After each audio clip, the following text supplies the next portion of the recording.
বন্ধুরা আমাকে দিয়েছে আচন, মুগ ডাল, তিতা করলা ভাজা। বাপের বাড়িতে এসে এগুলো খাবো।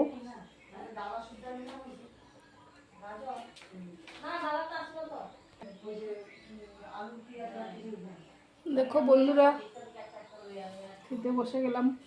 দেখো কি কি দিয়েছে, দেখো আমাকে। দেখো গাইস, খাইতেও শান্তি হাই, খাইবেন ডাল দিয়ে ভাত।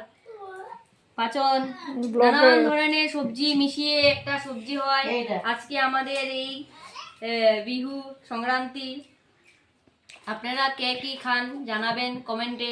এই পাচন দিয়ে ভাত খাচ্ছে ওরা বাপের বাড়িতে। আমি খেয়ে নিয়েছি। লেবু, আজকাল লেবুর খুব দাম, তথাপিও খাইতে হয় একটু শরীরের। তিতা করলা ভাজি খা, তিতা করলা ভাজি। তিতা করলা ভাজাও খাচ্ছি। তিতা করলা ভালো শরীরের জন্য, মানে বেমারের জন্য। আজকে নিয়ম খেতে হয়।